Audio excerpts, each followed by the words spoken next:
Assalamualaikum warahmatullahi wabarakatuh. Innal hamdalillah nahmaduhu wa nasta'inuhu wa nastaghfiruh wa na'udzu billahi min syururi anfusina wa min sayyiati a'malina. May yahdihillahu fala mudilla lahu wa may yudlil fala hadiya lahu.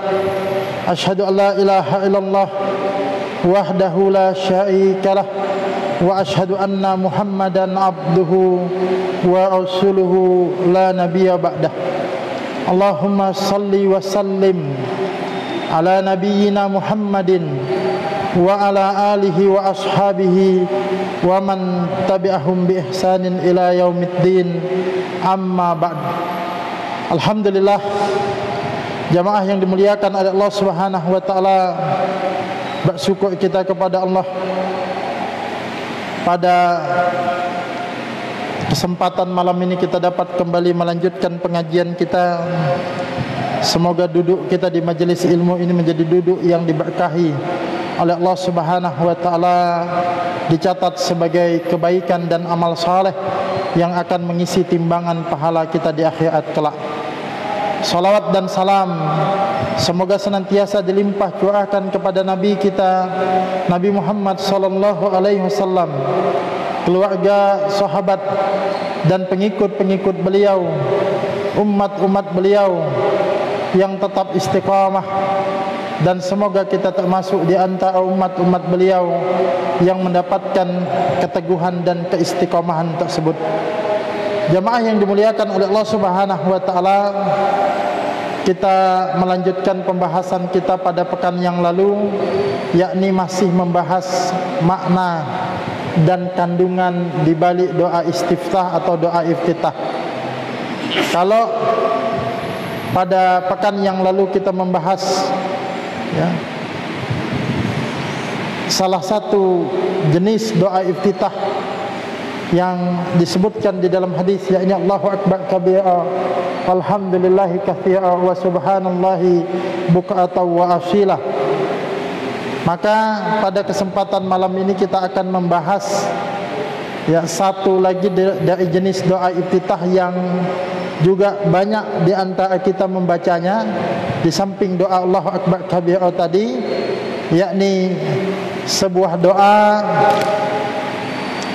yang di sini diriwayatkan oleh Imam Bukhari dan Muslim. Allahumma ba'id baini wa baina khotoyaya kama ba'adta bainal masyriqi wal maghrib. Allahumma naqqini min khotoyaya kama yunaqqas thawbul abyadu minad danas. Allahumma ghsilni min khotoyaya bil ma'i was salji wal ba'd. Ya Allah, jauhkanlah antara aku dan kesalahanku sebagaimana Engkau telah menjauhkan antara timur dan barat. Ya Allah, sucikanlah kesalahanku sebagaimana pakaian yang putih disucikan dari kotoran. Ya Allah, cucilah kesalahanku dengan air, salju dan butiran es. Ini hadis diriwayatkan oleh Imam Bukhari dan Muslim, sedangkan lafaz yang kita baca ini adalah lafaz dari Imam Al-Bukhari. Jamaah yang dimuliakan oleh Allah Subhanahu wa taala, mungkin kalau kita biasa membaca doa ini mungkin hanya sekilas saja. Bahkan banyak juga di antara kita mungkin yang belum memahami maknanya. Padahal makna ini sungguh sangat luar biasa. Sebab di sini ada, kalau boleh kita bagi menjadi 3 bagian doa yang kita minta kepada Allah Subhanahu wa taala. Kalimat yang pertama adalah Allahumma ba'id baini wa baina khotoyaya kama ba'adta bainal masyriqi wal maghrib. Ya Allah, jauhkanlah antara diriku dengan kesalahanku sebagaimana Engkau menjauhkan antara timur dan barat. Di sini ini yang pertama. Yang pertama ini kita minta jauhkan kepada Allah Subhanahu wa taala, minta jauhkan diri kita ini dari kesalahan-kesalahan. Maksudnya apa? Maksudnya kita minta supaya dijaga, jangan sampai terjatuh dalam kesalahan itu. Ya, makanya kita minta jauhkan, tidak tanggung-tanggung. Ya, ini sebagai sebuah pembelajaran bagi kita bahwa dengan kesalahan, dengan sebuah dosa itu kita jangan mendekat.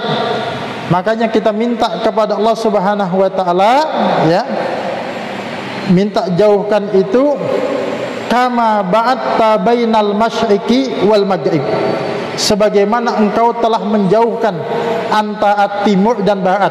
Ini maksudnya sejauh-jauhnya. Jadi kalau kemudian kita maknakan, ya Allah, jauhkanlah aku dari kesalahan, jauhkanlah aku dari perbuatan dosa, jauhkanlah aku dari maksiat, jauhkanlah aku dari kejahatan-kejahatan sejauh-jauhnya, seperti engkau menjauhkan antara timur dan barat. Ini maksudnya. Itu bagian pertama, nanti kita jelaskan lebih lanjut.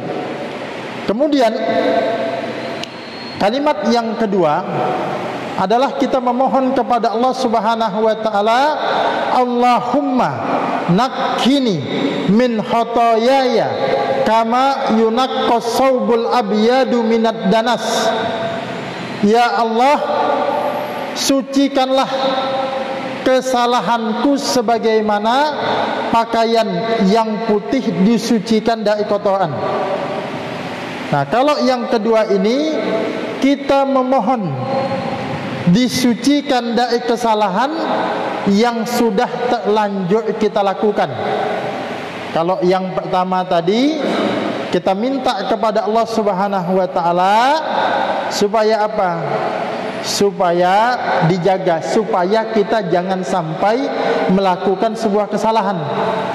Nah, yang kedua ini, kalaupun kita sudah melakukan kesalahan, maka kita minta bersihkan kesalahan yang sudah terlanjur kita lakukan itu sebagaimana pakaian putih yang terkena noda lalu kembali bersih menjadi putih lagi. Ya, artinya yang kedua ini kita minta dibersihkan, diampuni kesalahan-kesalahan kita, ya, kesalahan-kesalahan kita, ya, yang sudah terlanjur kita lakukan, sebagaimana pakaian putih yang bersih dari kotoran. Nah, maksudnya apa? Minta bersihkan sebersih-bersihnya. Kalau kita pakaian yang berwarna gelap nih, seperti pakaian saya ini, atau pakaian hitam, itu kan ada noda tidak terlalu terlihat. Bisa jadi kelihatannya bersih, Pak.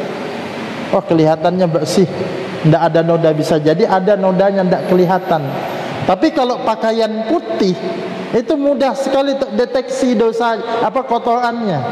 Maka kita minta itu, ya, kesalahan-kesalahan kita bersih, habis, sebagaimana pakaian putih yang tidak terlihat lagi dosa sedikit pun. Nah, ini intinya. Yang kedua adalah kita minta supaya dosa-dosa kita yang sudah terlanjur kita lakukan itu dibersihkan, diampuni oleh Allah Subhanahu wa taala.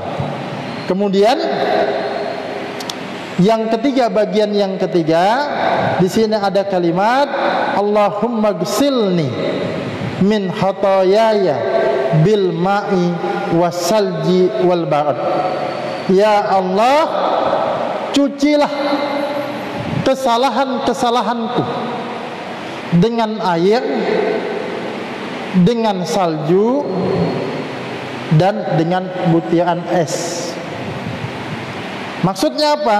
Nah, kalau yang ketiga, kita memohon supaya dijauhkan dari akibat kesalahan-kesalahan kita itu, yakni berupa siksa.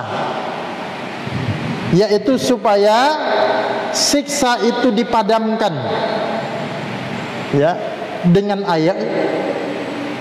Ya kan, neraka itu api, maka dipadamkannya dengan air. Neraka itu panas, didinginkan dengan es, didinginkan dengan salju yang sifatnya dingin. Jadi kalau kita angkai jamaah yang dimuliakan oleh Allah Subhanahu wa taala, dari ketiga hal ini, ya, dari ketiga hal ini, yang pertama kita minta supaya jangan sampai terjerumus ke dalam dosa. Itu satu, minta dijaga. Yang kedua, kita minta kalaupun kita terlanjur berbuat dosa, supaya dibersihkan dosa kita itu. Yang ketiga, kita minta kalau kita punya kesalahan, tetap punya kesalahan, kita minta supaya jangan disiksa, jangan diazab oleh Allah Subhanahu wa taala. Kita minta supaya Allah memadamkan azab itu, memadamkan siksa itu, dalam hal ini siksa api neraka, dengan air, dengan salju, dan dengan es. Itu yang kita harapkan. Jadi ada tiga itu. Maka tiga inilah jamaah yang dimuliakan oleh Allah Subhanahu wa taala yang akan kita bahas, dan tiga ini yang kemudian kita minta kepada Allah Subhanahu wa taala.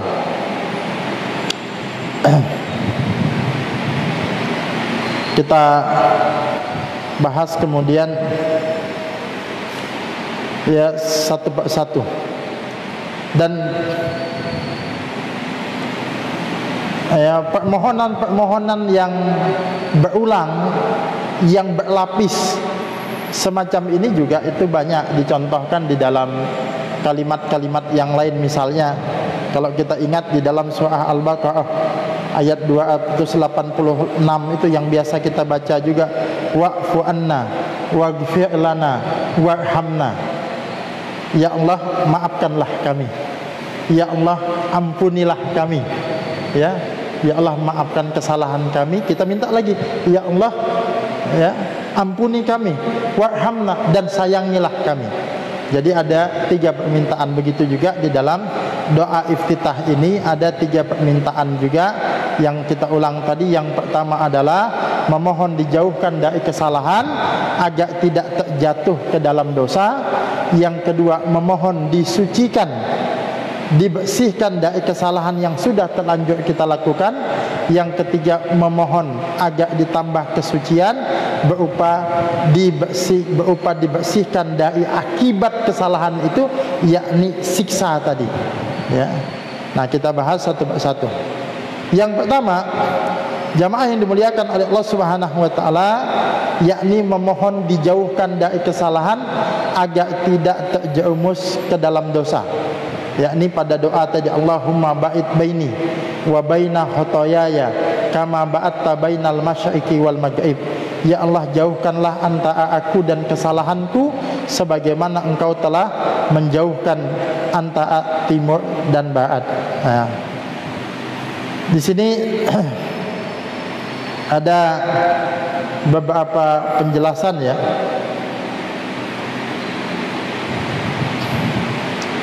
Di sini ada penjelasan Ibnu Hajar Al-Asqalani di dalam Fathul Bari. Beliau menjelaskan ucapan atau kalimat Allahumma ba'id baini, ba'id, jauhkanlah, itu yang dimaksud adalah penjauhan di sini menghapus akibat buruknya, dan mohon dijaga agar dijaga dari terjatuh ke dalamnya, ya. Jadi maksudnya kita berlindung, kita memohon kepada Allah semoga kita dijauhkan dari kesalahan. Jadi bukan lagi melakukan kesalahan, dari kesalahan itu pun kemudian kita dijauhkan. Maka di sini ada hikmah. Hikmahnya apa? Yang namanya dosa dan maksiat itu, jamaah yang dimuliakan oleh Allah Subhanahu wa taala, bukan saja jangan dikerjakan, tapi juga dijauhi. Makanya dalam sebuah hadis, ya, di dalam sebuah hadis itu Nabi pernah bersabda, "Ma nahaitukum anhu fajtanibuh wa ma amartukum bihi fa'tu minhu mastata'tum." Kata Nabi, apa saja yang dilarang, yang aku larang untuk kalian, fajtanibuh, maka jauhilah. Ya, artinya apa? Yang namanya larangan, yang namanya dosa, yang namanya maksiat, jangankan dilakukan, didekati saja jangan. Makanya ayat wala taqrabuz zina, jangan kamu dekati zina. Kalau zinanya jelas dilarang, tapi mendekati zina, segala hal yang bisa mengantarkan kita kepada zina itu juga dilarang. Ya. Nah, di sini ada faedah. Seseorang, atau kalau kita dalam salat kita membaca doa ini, Allahumma ba'id baini, ya Allah, ya, jauhkanlah antara aku wa baina khotoyaya, antara aku dan kesalahanku itu, bainal kama ba'atta bainal masyriqi wal maghrib, sebagaimana engkau menjauhkan antara timur dan barat, seolah-olah kita itu sudah memohon kepada Allah untuk tidak melakukan sebab-sebab yang bisa menjerumuskan kita di dalam dosa itu. Jadi kita juga bukan saja berlindung dari kesalahan dan dosanya, tapi juga berlindung dari sebab-sebab yang bisa menjerumuskan kita kepada kesalahan dan dosa tersebut. Kalau kita berlindung kepada zina misalnya, berarti kita juga berlindung dari sebab-sebab yang bisa menjerumuskan kita kepada zina tersebut. Kalau kita minta jauhkan dari judi, maka kita juga menghindari perbuatan yang bisa mengantarkan kita kepada judi tersebut. Nah, di sini ya ada faedah juga, seseorang yang salat membaca doa istiftah ini, hakikatnya adalah memohon agar tidak melakukan dosa dan jauh darinya. Termasuk di dalam kandungan doa ini adalah memohon jauh dari sarana, pintu dan jalan menuju dosa. Jadi jangan sampai nanti kita Allahumma ba'id baini wa baina khotoyaya kama ba'atta bainal masyriqi wal maghrib. Kita minta kepada Allah, ya Allah, jauhkanlah aku dari kesalahan, antara aku dan kesalahanku, sebagaimana engkau menjauhkan antara timur dan barat. Ya, jangan sampai satu sisi kita membaca itu, tapi di sisi lain kita masih suka dekat-dekat dengan maksiat dan dosa tersebut. Makanya saya sering mencontohkan tuh begini, kita itu jangankan main judi, nonton orang judi pun jangan. Ya, jangankan sabung ayam, nonton sabung ayam pun jangan. Kan ada orang tuh, dia sih tidak judi, cuma suka nonton ngelihat orang main judi. Itu dekat-dekat. Kalau yang dekat-dekat itu nanti suatu saat dia akan terjerumus ke situ. Ya. Begitu juga perbuatan-perbuatan dosa-dosa yang lain. Mabok misalnya, minum, itu kan ndak tiba-tiba kemudian suka dengan minum nih ya. Pertama tuh ngelihat penasaran, apa sih ini orang kok kayaknya suka minum, dicicipi Pak. Ya kenapa bisa mencicipi? Karena kumpul dulu, dekat-dekat dulu dengan pemabuk, lama-lama minum. Banyak kemaksiatan yang model begitu. Apalagi anak-anak kita ya, yang kemudian memang sifat dan karakternya tuh suka mencoba, ya. Kan mereka misalnya anak-anak yang sampai candu merokok lah, kita anggap begitu. Itu kan mereka tidak melihat misalnya bungkus rokok lalu kemudian tertarik, ini kayaknya enak nih gitu ya. Enggak begitu kan? Bahkan kalau ngelihat bungkusnya mungkin takut. Tapi apa? Kumpul sama teman-temannya yang suka rokok dulu. Ya, lama-lama ya menghormati teman, solidaritas gitu ya. Coba ya, lama-lama mereka akan menjadi candu. Nah, ini tadi hikmahnya begitu.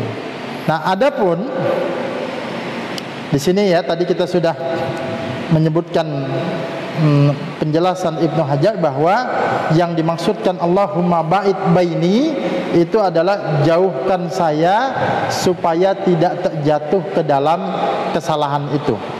Kalimat ini kata beliau adalah kalimat majas, kiasan. Karena hakikat menjauhkan sesuatu itu hanyalah dalam masalah waktu dan tempat. Adapun sisi kemiripannya adalah bahwa pertemuan antara timur dan barat adalah sesuatu yang mustahil bagi makhluk, sehingga seolah-olah orang yang berdoa dengan doa ini menginginkan agar tidak tersisa baginya kedekatan antara dirinya dengan kesalahan-kesalahannya sama sekali. Ya. Jadi begitu. Jadi jauhkan sejauh-jauhnya aku dari kesalahan itu. Jangankan melakukan, seolah-olah kita mengatakan melihat kesalahan pun jangan ya Allah. Melihat dosa pun jangan ya Allah. Mendengar dosa pun jangan ya Allah. Memikirkan dosa pun jangan ya Allah. Nah, itu maksudnya. Ya. Di sini juga ada penjelasan Syekh Al-Utsaimin. Beliau mengatakan maknanya adalah bahwa seseorang memohon kepada Allah agar dijauhkan antara ia dan kesalahannya, sebagaimana dia telah menjauhkan antara timur dan barat.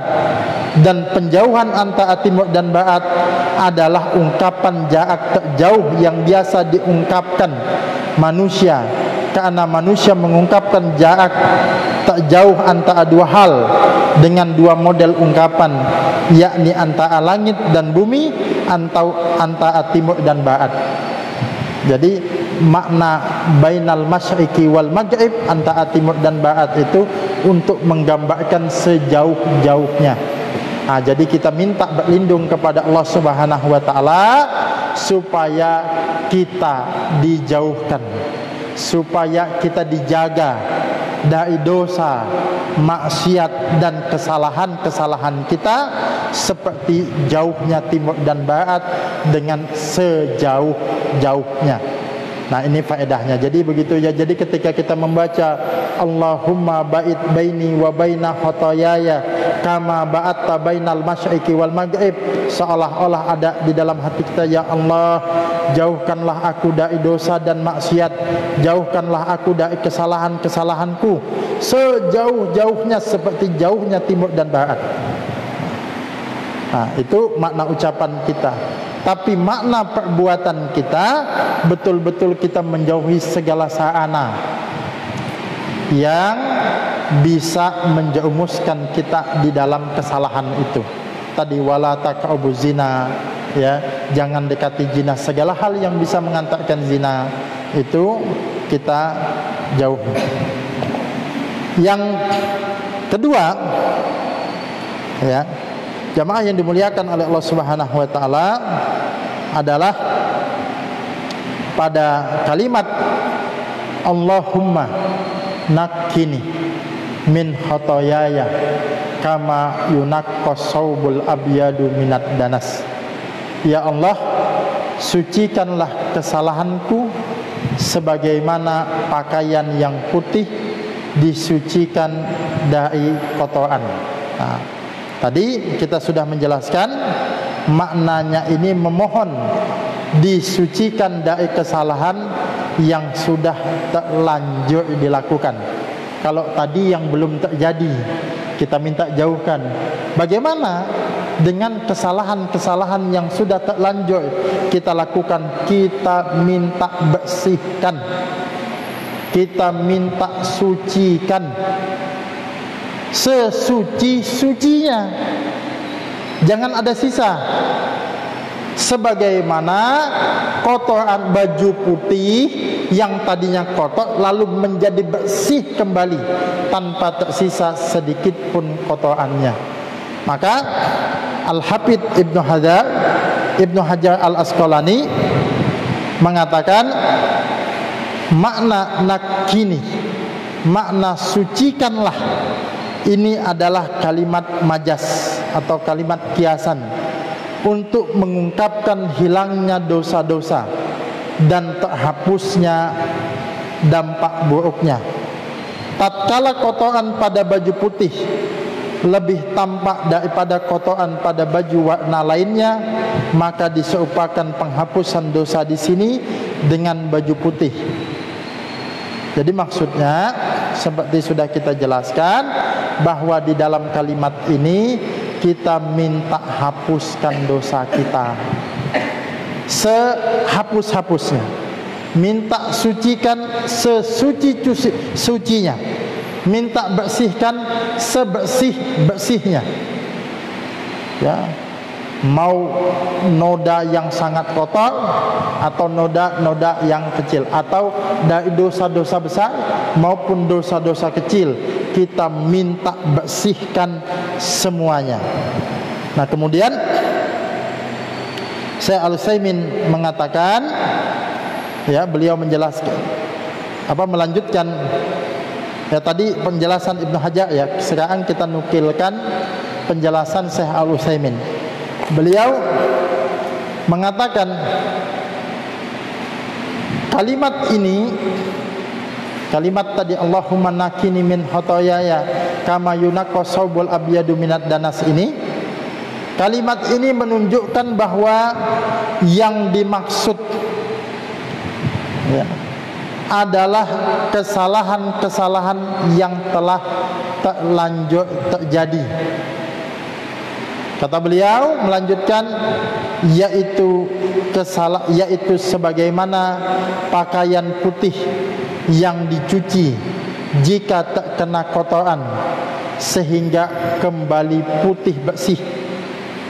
Beliau menyebutkan putih karena warna putih paling mudah nampak jika tak kotor-kotoran, berbeda dengan warna hitam. Oleh karena itu pada musim dingin baju hitam biasanya selama sebulan atau lebih tetap kelihatan bersih, namun baju putih tidak sampai sepekan sudah kelihatan kotor. Ya, kalau tadi Nabi mengungkapkan bainal masyriqi wal maghrib, di antara timur dan barat, untuk menggambarkan sebuah jarak yang jauh. Sedangkan di sini Nabi menggunakan kalimat, ya, saubul abyad, kalimat, ya, pakaian yang putih, untuk menggambarkan pakaian yang tadinya penuh kotoran kembali putih bersih.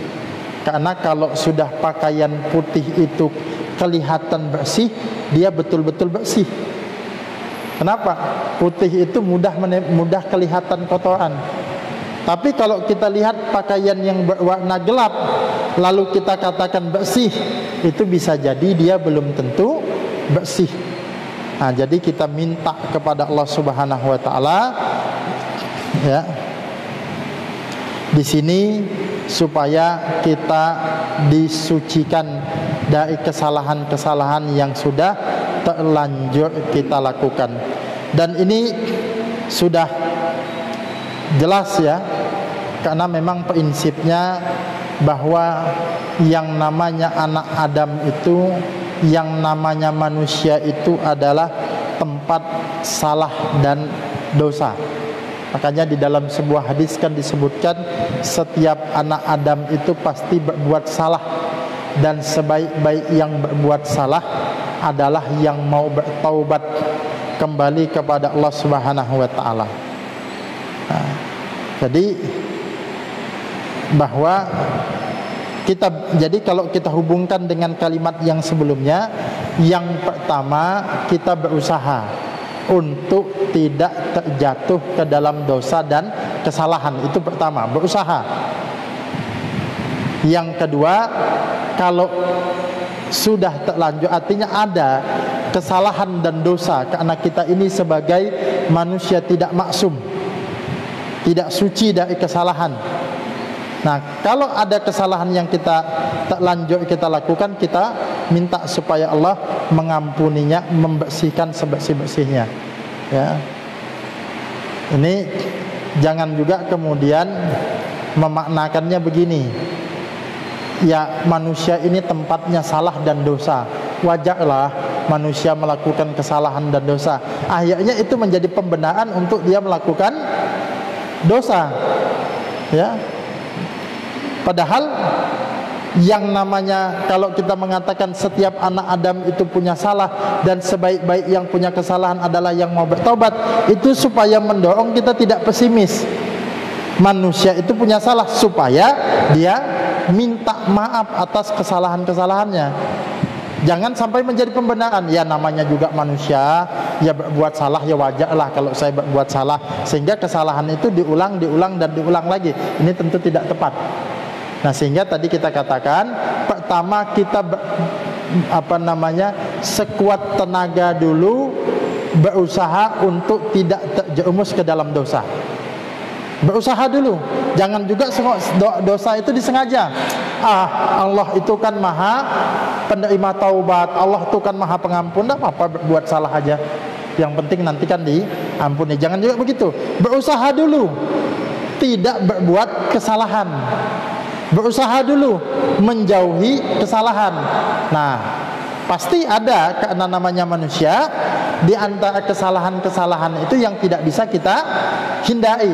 Nah, terhadap kesalahan-kesalahan yang tidak bisa kita hindari itulah kemudian kita memohon ampun, memohon dibersihkan, memohon disucikan sesuci-sucinya. Nah, jadi hubungan antara yang pertama ini erat kaitannya.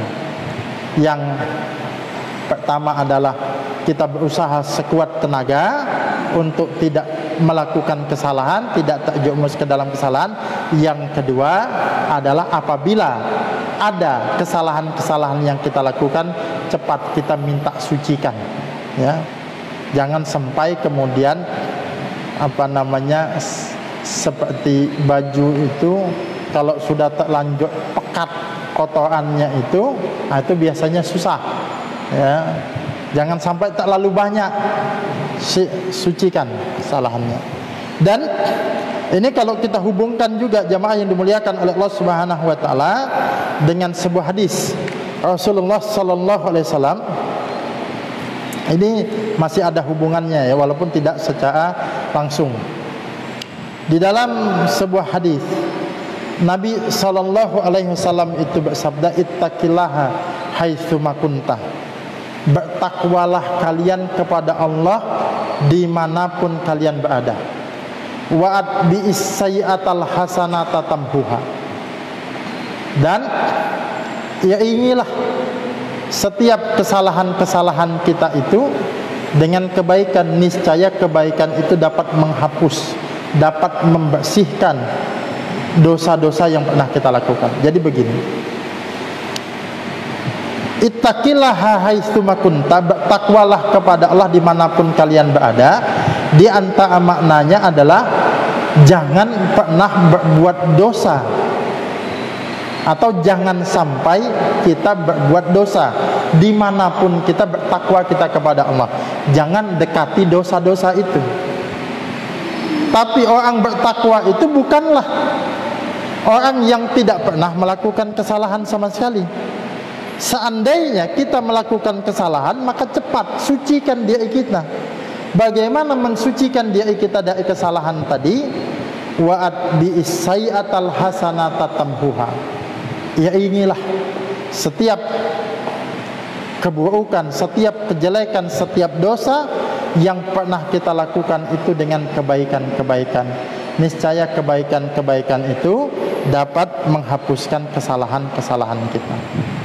Nah, jadi kalau tadi di awal saya menjelaskan makna doa, makna lafaz dan makna amalnya, karena doa kita itu kan ucapan. Ucapan itu nanti menuntut perbuatan kita. Kalau pada bagian pertama tadi, makna doanya, ya Allah jauhkanlah saya dari hal-hal yang menjerumuskan saya ke dalam dosa, itu makna ucapan. Tapi makna perbuatannya adalah kita menjauhi segala sarana yang bisa menjerumuskan kita. Dekat-dekat dengan judi, tidak dekat-dekat dengan zina, tidak dekat-dekat dengan gibah, tidak dekat-dekat dengan nipu, tidak. Kita jangan sampai begini maksudnya. Lisan kita mengucapkan ya Allah jauhkan saya dari dosa, tapi hobi kita mendekat kepada dosa. Nah, itu makna perbuatan saya maksud tadi. Nah, di bagian yang kedua ini juga bisa kita sebutkan ada makna ucapan, makna doa, makna lafadznya. Allahumma gsilni min khotoyaya kama yunaqqas sabul abyadu minad danas. Ya Allah, sucikanlah ya saya dari kesalahan-kesalahan itu sebagaimana engkau mensucikan pakaian putih dari kotoran itu, ya. Itu makna lafadznya. Ya Allah, kalau saya ini makhluk yang berbuat dosa, berbuat kesalahan, maka sucikanlah, bersihkanlah kesalahan-kesalahan saya. Maknanya adalah ampuni kesalahan saya. Nah, itu makna lafadz. Tapi makna perbuatannya adalah kita harus melakukan hal-hal yang bisa menyebabkan datangnya ampunan Allah. Ya. Jangan sampai lisan kita memohon supaya dibersihkan dosa kita, tapi perbuatan kita malah ya mengotori ya atau menambah dosa kita. Itu seperti gini ya, seperti orang yang mengatakan saya pengen ruangan ini bersih, indah dipandang, ngomongnya begitu ya, tapi yang dia lakukan justru membuang kotoran di sembarang tempat, bahkan memasukkan kotoran dari luar ke dalam ruangan ini. Itu kan bertolak belakang itu. Harusnya kan kalau dia mengatakan, wah saya ingin menjaga kebersihan tempat ini, maka didukung dengan perbuatan-perbuatan yang memang bisa menyebabkan ruangan ini bersih. Nah tadi seperti membuang sampah pada tempatnya, dia tidak mengotori, kalaupun ada kotoran dibersihkannya. Nah mungkin kurang lebih begitu. Maka begitu juga kita, ketika kita minta kepada Allah supaya kita disucikan dari dosa-dosa ini sebagaimana pakaian putih yang bersih, kita juga berusaha ya melakukan sebab-sebab yang menyebabkan dosa kita itu dibersihkan. Ya, kotoran kita itu ditutupi. Apa sebab-sebabnya? Sebab-sebabnya lakukanlah amal-amal saleh yang begitu banyak. Amal saleh yang banyak inilah yang akan menutup kesalahan-kesalahan kita. Apa di antaranya? Istighfar, memohon ampun kepada Allah. Apalagi intinya semua amal-amal saleh. Apalagi sholat 5 waktu, apalagi sedekah. Sedekah itu ya dapat menghapuskan dosa-dosa juga. Apalagi pintu-pintu sedekah ini banyak. Di antara pintu sedekah ya yang khusus, yang nanti tidak setiap saat kita bisa temukan pintu sedekah ini, yakni ibadah kurban nanti pada Idul Adha, pada Yaumun Nahar, pada hari Nahar, pada tanggal 10 Zulhijjah, yang nanti bisa dilanjutkan pada hari tasyrik nanti. Ini adalah bagian sebab-sebab yang bisa menghapuskan dosa-dosa kita. Lakukan itu. Itu yang kedua. Nah, kemudian makna yang ketiga, jamaah yang dimuliakan oleh Allah Subhanahu wa taala, adalah ada pada kalimat selanjutnya, yakni pada kata Allahumma ghsilni min khotoyaya bil ma'i wassalji wal ba'ud. Ya Allah, cucilah, karena Allahumma ghsilni itu cucilah, maksudnya bersihkanlah kesalahanku, bil ma'i dengan air, wassalji dengan salju, wal ba'ud dengan es, dengan butiran es. Di sini ada penjelasan Syekh Al-Utsaimin. Beliau mengatakan, ya Allah, cucilah kesalahanku dengan air, salju dan butiran es. Jadi makna yang nampak bahwa kalimat pertama berisikan tentang permohonan penjauhan. Ini kalimat yang tadi dijauhkan dari kesalahan, yaitu agar saya tidak melakukan kesalahan. Kemudian jika saya terlanjur melakukannya, maka sucikanlah, bersihkan kesalahan saya, lalu hilangkanlah dampak buruknya dengan tambahan pensucian dengan air, salju dan butiran es. Nah, jadi kalau yang ketiga ini lebih kepada jangan siksa saya akibat dosa dan kesalahan saya. Itu maknanya. Jadi kalau kita runut tiga itu nyambung. Yang pertama supaya dijauhkan dari kesalahan. Lalu seandainya terjerumus juga tetap kesalahan, diampuni, disucikan dari kesalahan itu. Tapi kan tatkala kita minta ampun, kita tidak tahu apakah akan diampuni atau tidak, walaupun optimisme ada. Tapi yang ketiga kita minta supaya jangan sampai disiksa, karena kita takut dengan siksa Allah Subhanahu wa taala. Nah, di sini dikatakan tidak diragukan lagi bahwa air adalah sesuatu yang mensucikan. Namun salju dan butiran-butiran es, sisi hubungannya adalah bahwa dosa dampak buruknya adalah azab di neraka. Jadi boleh katakan yang ketiga ini kita minta supaya kita ini dilindungi dari siksa api neraka. Yang api neraka itu panas, dan sesuatu yang dingin sangat cocok untuk membersihkan sesuatu yang panas. Di dalam air terdapat fungsi pembersihan, sedangkan di dalam salju dan butiran es ada fungsi mendinginkan. Ya. Nah, jadi jamaah yang dimuliakan oleh Allah Subhanahu wa taala, intinya kita minta yang ketiga ini, Allahumma ghsilni min khotoyaya bil ma'i wassalji wal ba'ud. Ya Allah, cucilah, bersihkanlah kesalahan-kesalahanku. Maknanya jangan engkau siksa aku disebabkan kesalahanku ini dengan siksa api neraka, akan tetapi padamkanlah siksaan api neraka itu bil ma'i, dengan air, dan dinginkanlah. Maksudnya dinginkan itu bukan berubah menjadi dingin api nerakanya, maksudnya dinginkanlah, jangan engkau siksa aku,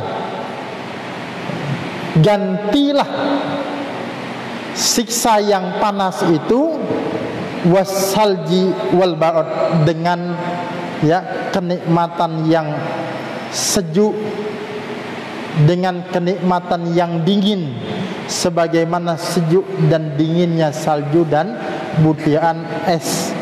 Nah, itu jamaah yang dimuliakan oleh Allah Subhanahu wa taala. Jadi sebenarnya inilah lautan hikmah daripada doa yang diajarkan Nabi kepada kita, tentu apa yang digambarkan di dalam doa ini belum cukup untuk mengungkap luasnya untayan hikmah di balik doa Rasulullah sallallahu alaihi wasallam ini. Tapi inti ya, 3 hal yang ingin kita sebutkan ini sekaligus sebagai sebuah kesimpulan kita. Satu adalah kita minta kepada Allah semoga dijauhkan dari kesalahan, maksudnya jangan sampai kita melakukan kesalahan itu. Yang kedua, kita minta terhadap kesalahan-kesalahan yang telah kita lakukan dibersihkan, disucikan, sebagaimana pakaian putih yang terkena kotoran kembali suci, putih, bersih lagi. Sedangkan yang ketiga, kita minta kepada Allah, berlindung kepada Allah, jangan sampai sebab kesalahan kita ini kita disiksa dengan api neraka, melainkan kita minta padamkan siksa api neraka itu untuk kita, maksudnya supaya kita jangan disiksa neraka, dimasukkan ke dalam surga. Kita minta ganti siksa neraka yang begitu panas, minta ganti dengan nikmat surga yang lembut, yang sejuk, yang dingin, sebagaimana sejuknya salju dan es. Mudah-mudahan kita termasuk yang dijauhkan dari segala macam dosa dan maksiat, yang kemudian juga diampuni segala dosa dan maksiat kita, dan juga dijaga dari siksa api neraka yang panas. Dan semoga kita dimasukkan ke dalam jannah, ke dalam surganya Allah Subhanahu wa taala yang penuh dengan kesejukan, dipenuhkan dengan berbagai macam kenikmatan. Mungkin itu, wallahu a'lam bishawab. Silakan Pak.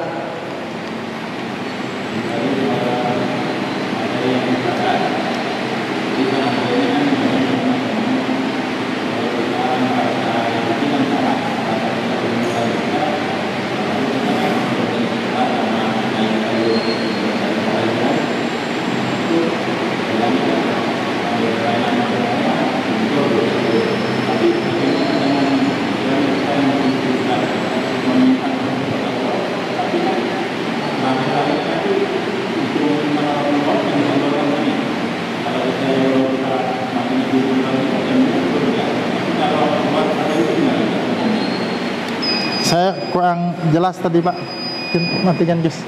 Intinya tadi saya paham kan ada maksud, dimatikan Gus. Kurang jelas. Ya. Ya.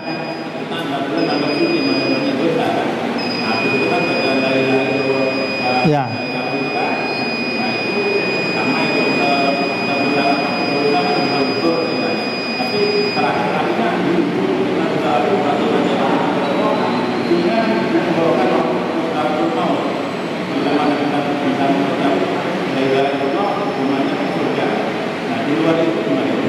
Ya. Ya, baik, memang kita disuruh ya banyak beristighfar, banyak memohon ampun kepada Allah Subhanahu wa taala. Tapi istighfar dan permohonan ampun itu tidak sebatas hanya di lisan saja, melainkan harus juga diikuti dengan perbuatan dan tingkah laku kita. Nah, tadi mungkin yang saya tangkap, bagaimana kita banyak beristighfar tapi di akhir hayat kita tidak bisa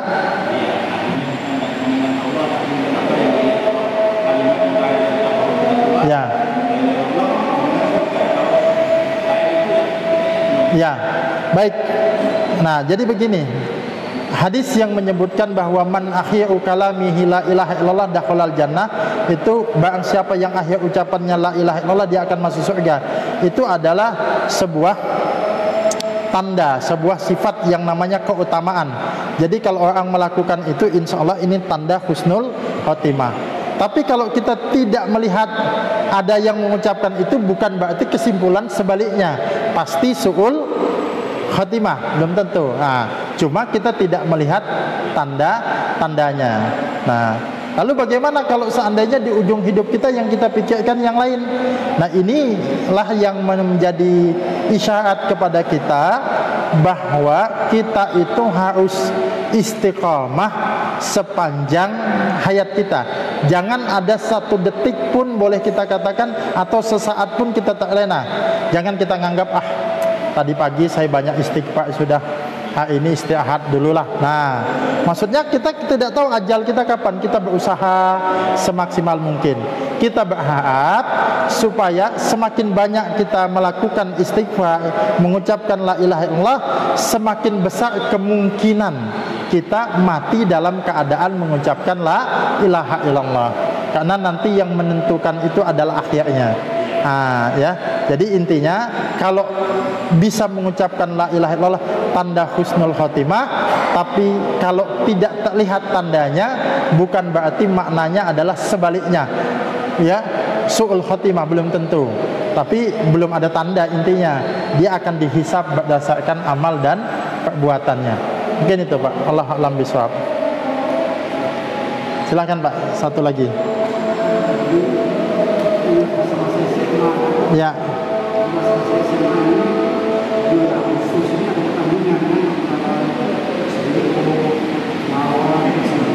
Ya.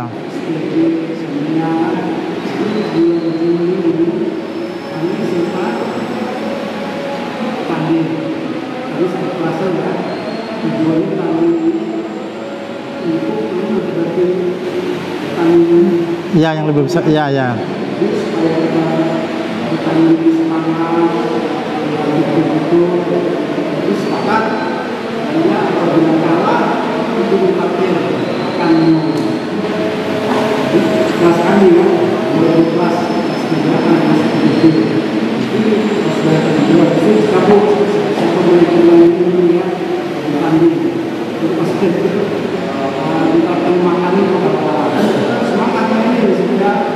Ya.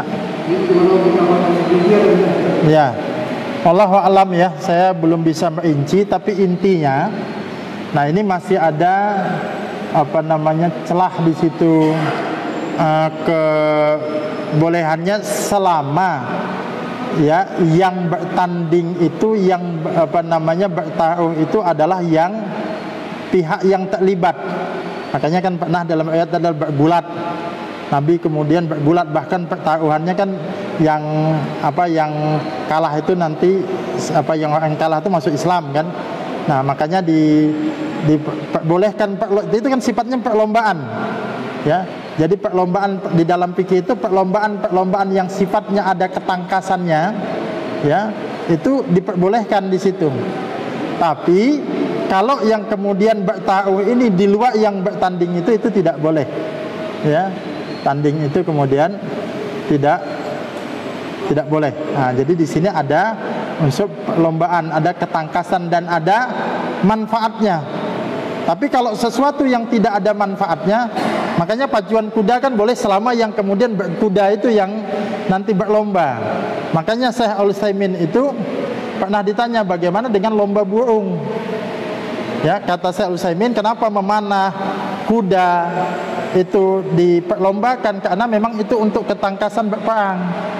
Artinya ada melatih ketangkasan di situ. Makanya beliau sambil bercanda, kalau burung kecuali kamu bisa tunggangi burungmu, boleh kamu lombakan.